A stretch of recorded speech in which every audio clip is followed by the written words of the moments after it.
السلام علیکم ورحمۃ اللہ وبرکاتہ۔ ناظرین، استقبال ہے فکر خبر اسٹوڈیو میں۔ میں رضوان احمد ندوی ملکی اور عالمی اہم اور خاص خبروں کے ساتھ۔ تو ناظرین، بڑھتے ہیں خبروں کی تفصیلات کی طرف۔ غزہ میں ہونے والے جنگ بندی معاہدے کے پیش نظر حماس نے اب فیصلہ کیا ہے کہ وہ جمعرات کے روز 4 یرغمالیوں کی لاشیں اسرائیلی حکام کے حوالے کرے گی۔ اس کے علاوہ ہفتے کے روز 3 یرغمالیوں کو بھی رہا کیا جائے گا۔ دوسری جانب دیکھا جائے تو اسرائیل کی جانب سے جنگ بندی معاہدے کے خلاف ورزیاں لگاتار ہو رہی ہیں۔ غزہ میں موبائل گھروں اور خیموں کی ترسیل پر پابندی برقرار ہے۔ ادھر اسرائیل نے لبنان میں ڈرون حملہ کر کے القسام کے ایک اہم ذمہ دار محمد شاہین کو شہید کر دیا ہے۔ القسام نے اس کی تصدیق بھی کر دی ہے۔ گزشتہ روز اسرائیلی فوجی طیارے نے جنوبی لبنان کے شہر سیدا میں ان کی گاڑی پر حملہ کر دیا تھا، جس میں وہ شہید ہو گئے۔ وہیں اسرائیل نے فلسطینیوں کی نسلی تطہیر سے متعلق امریکی صدر ڈونلڈ ٹرمپ کے منصوبے کو آگے بڑھانے کے لیے ایک سرکاری ادارہ قائم کرنے کا اعلان کیا ہے۔ ان کا کہنا ہے کہ یہ ادارہ ٹرمپ کے منصوبے کی حمایت کرتے ہوئے قائم کیا گیا ہے، جس سے فلسطینیوں کو دوسرے ممالک بھیجنے کے لیے اقدامات کیے جائیں گے۔ اسی درمیان مصر نے فلسطینیوں کی جبری بے دخلی روکنے کے لیے عرب ممالک کے ساتھ مل کر کام شروع کر دیا ہے۔ مصری وزیر خارجہ نے کہا کہ مصر غزہ میں جلد بحالی اور تعمیر نو کے لیے ایک جامع کثیر الجہتی ویژن تیار کر رہا ہے، جو اس بات کو یقینی بناتا ہے کہ فلسطینی اپنی سرزمین پر ہی رہیں۔ بتا دیں کہ جمعے کو سعودی عرب دارالحکومت ریاض میں عرب سربراہی اجلاس کی میزبانی کرے گا، جس میں غزہ پر امریکی قبضے اور اس کے 20 لاکھ سے زائد لوگوں کے جبری بے گھر کرنے کے بارے میں ٹرمپ کی تجویز کے رد عمل پر تبادلہ خیال کیا جائے گا۔ وہیں اجلاس سے 3 روز قبل امریکی وزیر خارجہ مارک روبیو سعودی عرب پہنچ گئے، جہاں انہوں نے سعودی ولی عہد شہزادہ محمد بن سلمان سے ملاقات کی۔ اس دوران غزہ پر تبادلہ خیال کیا گیا۔ امریکی محکمہ خارجہ کے ترجمان کا کہنا تھا کہ دونوں نے غزہ کے لیے ایک ایسے انتظام کی اہمیت پر زور دیا جو علاقائی سلامتی میں معاون ہو۔ وہیں مغربی کنارے میں اسرائیلی دہشت گردی بڑھتی جا رہی ہے۔ روز حملے اور چھاپہ مار کارروائیوں کے نام پر گرفتاریاں اور قتل معمول بنتا جا رہا ہے۔ کئی کیمپوں پر دھاوا بول کر اسرائیلی فوج وہاں دہشت گردانہ کارروائیاں انجام دے رہی ہے، جس سے ہزاروں فلسطینی بے گھر ہو گئے ہیں اور نقل مکانی کو مجبور بھی ہو گئے ہیں۔ وہیں گزشتہ دنوں اسرائیلی فورسز کی فائرنگ سے زخمی ہونے والے ایک لڑکے کی موت بھی واقع ہو گئی ہے۔ اس نے اسپتال میں دم توڑ دیا ہے۔ گزشتہ دنوں اسرائیلی فورسز نے اس بچے پر گولی چلا دی تھی، جس کے بعد وہ شدید زخمی ہو گیا تھا، جس کے بعد اسے اسپتال منتقل کیا گیا تھا۔ وہیں ابھی خبریں آ رہی ہیں کہ اسرائیل نے مقبوضہ مغربی کنارے میں فلسطینیوں کو بے گھر کرنے کے ساتھ ساتھ آبادی کے توازن کو تبدیل کرنے کے لیے یہودی آباد کاری کے منصوبے کو عملی طور پر شروع کر دیا ہے۔ الجزیرہ نے رپورٹ کیا ہے کہ ایک اسرائیلی NGO کا کہنا ہے کہ اسرائیل نے مقبوضہ مغربی کنارے میں تقریباً 1000 اضافی آبادکار گھروں کی تعمیر کے لیے ٹینڈر جاری کیا ہے۔ NGO کا کہنا ہے کہ یہ فیصلہ فلسطینی شہر بیت لحم کی ترقی میں رکاوٹ بنے گا۔ ایک طرف تو غزہ اور اسرائیل کا مسئلہ ہے، تو دوسری جانب لبنان اور اسرائیل، یہاں تعلقات کیسے ہیں، یہاں کیا ہو رہا ہے، وہ آپ کے سامنے رکھیں گے۔ حزب اللہ کے ساتھ جنگ بندی معاہدے کے تحت جنوبی لبنان کے علاقے سے جو ہے اسرائیلی فوج کے انخلاء کی ڈیڈ لائن آج ختم ہونے والی ہے۔ اسرائیلی فوج نے سرحدی گاؤں سے انخلاء شروع کر دیا ہے، جبکہ لبنانی فوج بھی وہاں پہنچنا شروع ہو چکی ہے۔ تاہم اسرائیلی فوج کا کہنا ہے کہ بیروت کی مخالفت کے باوجود وہ اسرائیلی شہریوں کے دفاع کے لیے جنوبی لبنان کے 5 اسٹریٹجک پوائنٹس پر عارضی طور پر موجود رہے گی۔ حالانکہ کل حزب اللہ نے دھمکی دی تھی کہ اگر اسرائیلی فوج نہیں ہٹتی تو پھر انہیں بھاری نقصان اٹھانا پڑے گا۔ تو ناظرین، یہ تھے عالم اسلام کے حالات۔ تو اب بڑھتے ہیں ملک کی خبروں کی طرف۔ خوشی نگر میں نوٹس دیے بغیر مدنی مسجد پر بلڈوزر چلا کر اس کے ایک حصے کو منہدم کر دینے کے معاملے میں سپریم کورٹ نے سخت رویہ اختیار کرتے ہوئے یوگی سرکار سے سوال کیا ہے کہ اس کے خلاف توہین عدالت کی کارروائی کیوں نہ شروع کی جائے۔ اس کے ساتھ ہی کورٹ نے ریاستی حکومت کو آئندہ حکم تک مدینہ مسجد کے خلاف کوئی ایکشن نہ لینے کا بھی حکم دیا ہے۔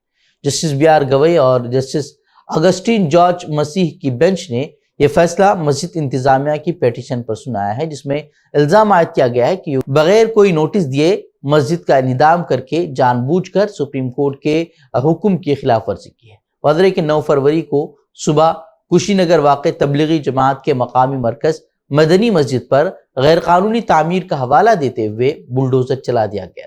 مسجد انتظامیہ کا الزام ہے کہ نوٹس کے نام پر یہ ڈرامہ رچا گیا کہ بلڈوزر چلانے سے قبل دیوار پر نوٹس چسپاں کیا گیا، تصویر لی گئی اور پھر اسے نکال کر انہدامی کارروائی شروع کر دی گئی۔ جس کے بعد یہ لوگ عدالت پہنچے، مسجد فریق عدالت پہنچا، جہاں سپریم کورٹ نے انہیں حکومت کو سخت پھٹکار لگائی ہے۔ اب دیکھنا یہ ہوگا کہ آگے جب اس معاملے پر سماعت ہوتی ہے تو سپریم کورٹ کا کیا رخ ہوتا ہے۔ سپریم کورٹ نے عبادت گاہوں کے تحفظ کے قانون پلیس آف ورشپ ایکٹ کو سختی کے ساتھ نافذ کرنے کا مطالبہ کرنے والی جمعیت علماء ہند اور دیگر اداروں کی درخواستوں پر سماعت اپریل تک ملتوی کر دی ہے۔